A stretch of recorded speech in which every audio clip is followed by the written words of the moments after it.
Hi, I am Georgia Lee from the Milton Garden Club. It is August, high summer, and not too early to be thinking about Christmas.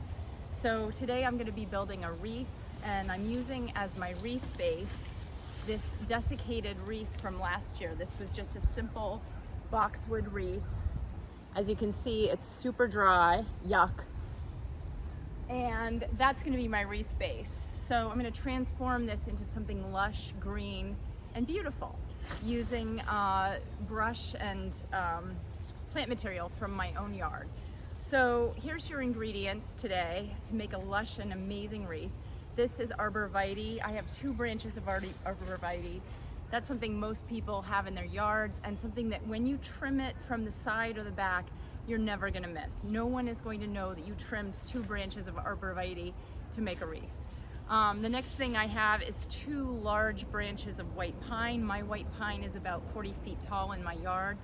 I am never going to miss these 2 branches. I have some specialty greens. This is Japanese umbrella pine. It is one of my prized trees, so I only took 1 branch, but 1 branch goes a long way in a wreath. I also have some Japanese cedar. I planted this the first year I moved into my house. That was 14 years ago. And now it is a giant tree that provides me greens for every holiday. Lastly, I have this, which is western pine. It's a little different from the white pine we have on the East Coast, but it's thriving in my yard, and it has a beautiful branch with a whiter needle. And so it makes a nice accent green, because as you can see, there are many different shades of green that I'm working with. And one thing I want you to note is that the arborvitae is a different color if you put it in front ways versus backwards. I'm going to show that up close.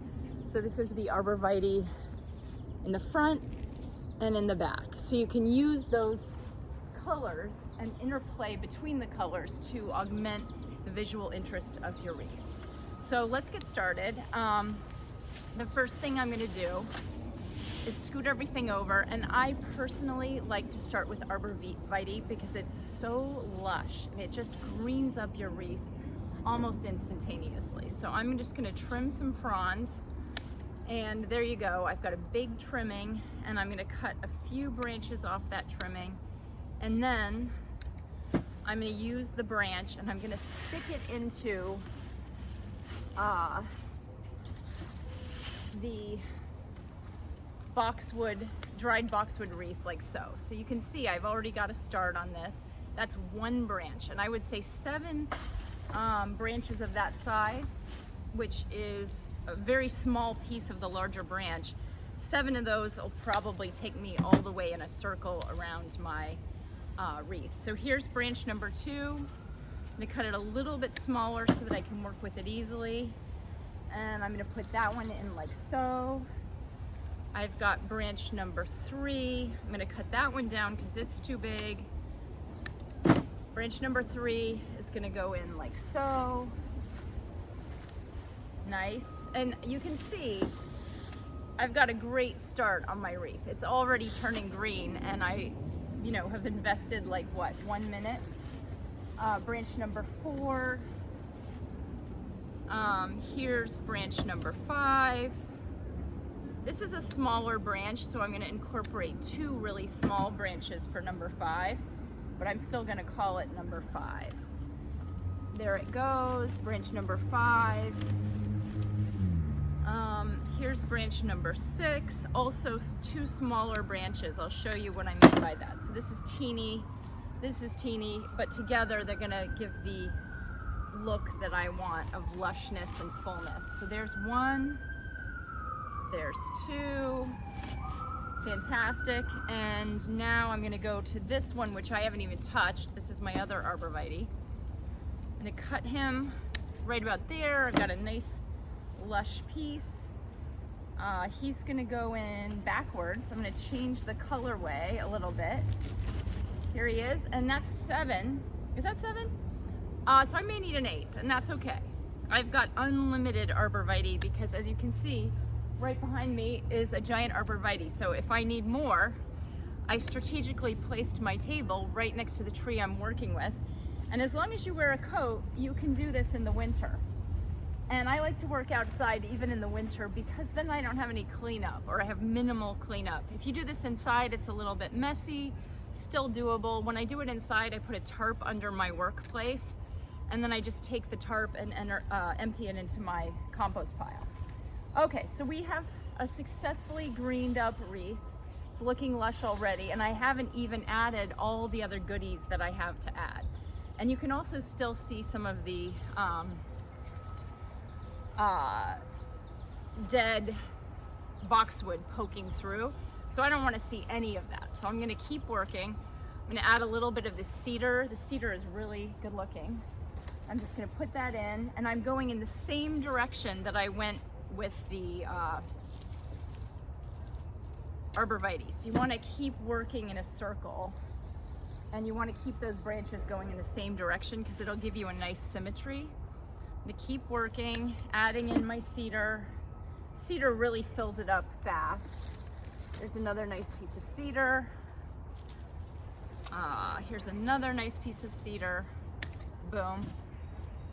And we're just going to keep working in that beautiful circle like so.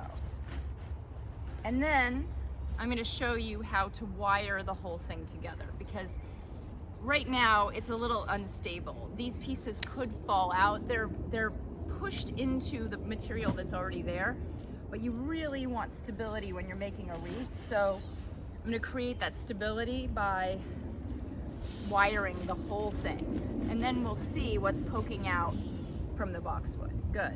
So keep going. One more piece of cedar, like so. And then I'm going to grab my wire. So my wire is right at my feet, right here.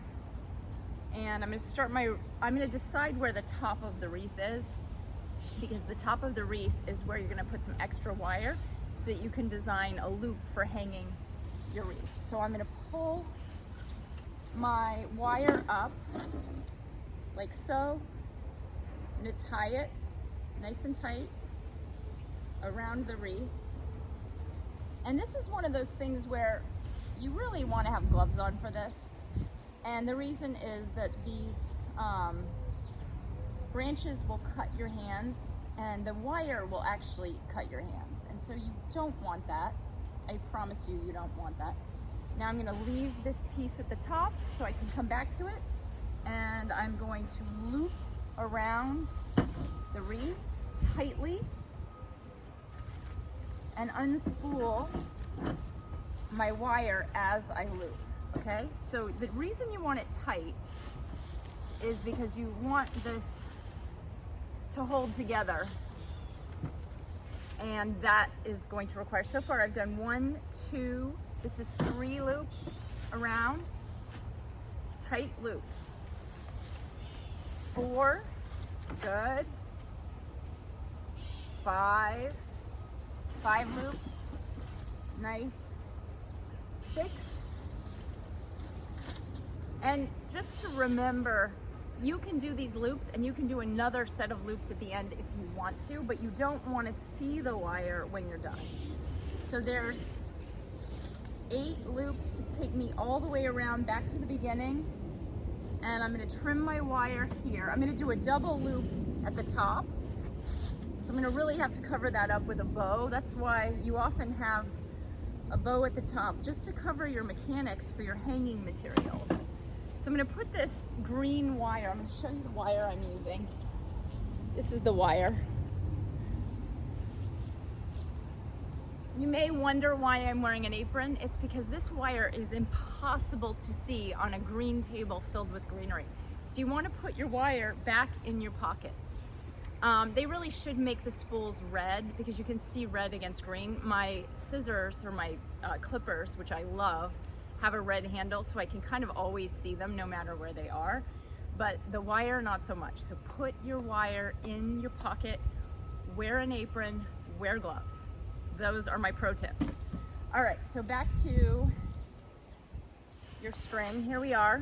And it's not string, I'm sorry, your wire. You're gonna tie your wire once again at the top, great. And you're gonna double tie it so that it's really secure. And I'm leaving quite a bit of wire at the top. And then I'm gonna loop it so that it can be hung. And I'm gonna actually loop it into the base behind it so that it can be hung easily right from that wire. And I'll show you what I mean by that. So the back of, see this green, there's a green wire frame inside the boxwood. And that green wire frame is the strongest piece of your whole wreath. So we're gonna go into that with our wire so that it's extra strongly supported. I'm gonna do it twice actually through that frame. And then I'm gonna create my loop for hanging. And your loop for hanging, you wanna wrap it around itself several times and then twist. And that twist will keep it secure. And then after you twist, you're gonna twist it again so that you have a complete loop. And this is really important to wear gloves for. And then boom, I have my hanging wire. And it was that simple, not hard at all, okay? So now I'm gonna show you where we are up close. You can still see some of that boxwood. So our job now is to hide all of that dead boxwood with fabulous, fabulous, beautiful grains. And to remember where our top is. So I have brought some beautiful ribbon, and I'm gonna put that beautiful ribbon where my top is so that I don't lose sight of my top. And I recommend red ribbon for this, but the green ribbon was easy to find in my house, so I just grabbed it, and here we are. Okay, so next I'm going to this beautiful western pine. Has a thick branch, it's really nice, and I'm going to insert it where I have already inserted my wire, okay? And I'm gonna work in a circle around my wreath, adding this material. And it looks fantastic, adds a lot of dimension to the wreath, and I'm gonna show it to you as soon as I'm finished putting it around the wreath. And you will love it because it's so, so, so beautiful. Really gorgeous material. And you'll see the rhythm I'm creating too, because you know, wreaths need rhythm. They need soul, they need rhythm. It's just like a musical piece. There's a lot of ingredients, and you're working with your plants to create a symphony of beauty. Okay, so here we go. And I'm leaving some space. I'm not over decorating the top because the top is gonna have a big fat bow. So I don't really need to focus too much on that very tippy top. So now I'm gonna show you where we are in the wreath.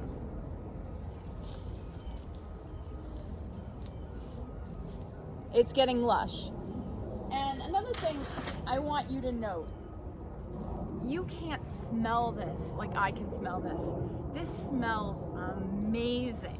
I mean, it is fantastic. So I just want you to know that even though you're not here, even though you can't smell this, it smells exactly like a pine forest. And that is a lovely smell. So this pine is in full sun. So these are nice, dense pine fronds. And I want to note that, you know, your quality of plant material really matters. And so just don't be stingy.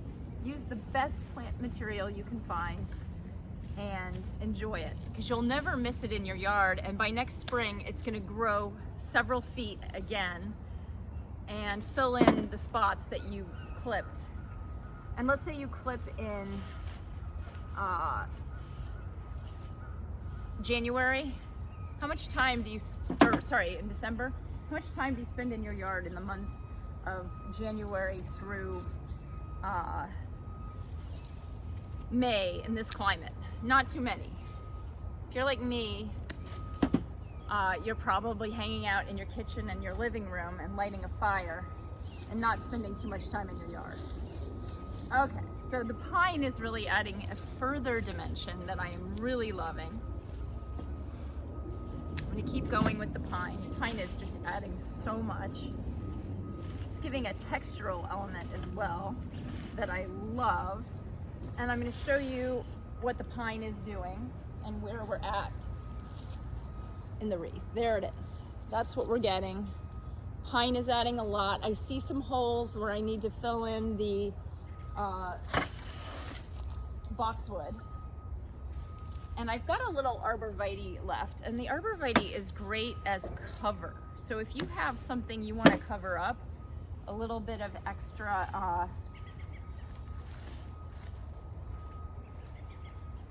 boxwood that you want to hide, this is going to hide that for you easily.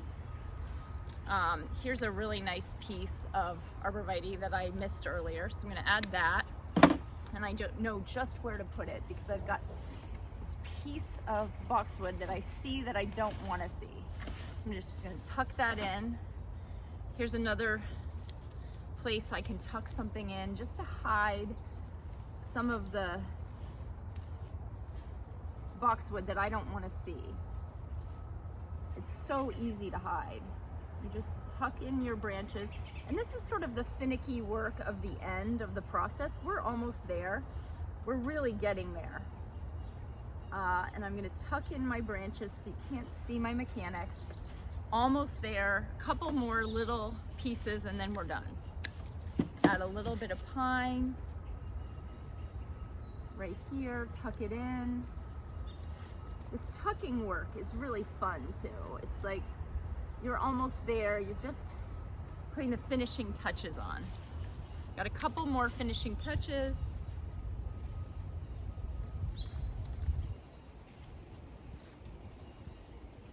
Finisher there. And you always want to tuck in your branches so you can't see them. Got a little bit of the cedar left, which I'm going to tuck in at the top. You want your top of wreath to leave room for a bow, but also to be exquisite. Because the eye is going to go to the bow, and so you don't want the eye to see anything but gorgeousness. All right, so a little bit more of this western white pine right here. Nice. Give me a minute. Still doing the little finicky bits at the end. And that's okay with me, if it's okay with you. Almost there. One more piece. I think I will use the umbrella pine for the end for my sort of finishing material. And you'll see that this adds a further textural element that you are likely to love because it's really, really beautiful. It also adds a color element. And I'll tell you how many branches total I'm going to use. I just used 2. Here's 3. And these are just branches off a branch. So each branch has lots of little branches that you can use. So here's 1, 2, 3, 4, 5, 6, 7. I've still got 7 branches, mini branches left to incorporate into my wreath. So I'm just gonna add those in. They're so lovely. They add so much dimension. You are definitely going to enjoy working with umbrella pine, I assure you. So if you don't have it in your yard, ask your neighbor. Because honestly, if my neighbors have stuff in their yards that I want, I just ask them, hey, can I respectfully clip a few things from your yard? And guess what? Nobody says no. Everybody's like, oh, okay, yeah, I didn't even notice that plant was there. One time I went to a friend's house, it was actually my son's friend, and I got there and there were like hundreds of apples on the ground in their front yard, and I had the tennis ball hopper. They were yellow apples, and I said to the woman, the mother of the friend, you know, can I just harvest the apples that are on the ground in your yard? I'll make pie. And she said, I didn't even know I had an apple tree. So I took the tennis ball hopper, I filled it with apples, and before you know it, I had 2 apple pies worth of apples, and they were the best apples I've ever had. Best, best, best. It was like some heritage apple tree. And if it weren't for the fact that my friend moved, I would still be harvesting apples at her house every fall because these apples were off the charts. I'm actually thinking about introducing myself to the new owner of the house so that I can steal her apples. Okay, so let's finish up. I've got a couple more branches to add, maybe a little more arborvitae. See this piece of arborvitae? It's perfect. It's just what I need. I'm gonna clip it, add it to the top where I still see a few more bits of boxwood from last year that I don't want to see. Here's a nice pine branch. I'm gonna clip the bits I don't want so that I have this nice bit. Add it here. There it is. All right, let's take a look. Where are we in the wreath? That is where we are. It's looking pretty lush. I'm quite happy with it. I do see a couple little bits of last year's brush, so I'm gonna add a little bit more greenery, but I'm gonna do that off camera because for now, I am pretty happy with where we are. There we are. It didn't take long. We're at 21 minutes, and I could do this much faster if I wasn't chatting so much. So I think 15 minutes is the amount of time you want to allocate to this project. Maybe it usually takes double the time it takes you for your first one. It takes half for your second one. First one, you're sort of getting into your groove. This is the first wreath I've made since last November. So I'm a little rusty, but it's feeling good. And this is something I've been doing for 14 years for the Milton Garden Club. It's something I love to do. It's something that I look forward to. And so I hope you enjoy making your own wreath at home. I think it's really fun. And I recommend that you start doing it as soon as possible, just so you can get into the groove. And at Thanksgiving, you're gonna have a gorgeous harvest wreath on your door. Maybe even in October, you'll have sort of a seasonal pumpkin themed wreath, something with orange and beautiful leaves. So that's up to you, but I try to keep a wreath on my door from mid-October until really Easter, because I do an Easter wreath using live flowers from my yard. It looks fantastic, it's a lot of fun. So here's some ideas, and have fun with it. And if it's not fun, don't do it, just buy a wreath. I think it's fun, so I do it. And that's all.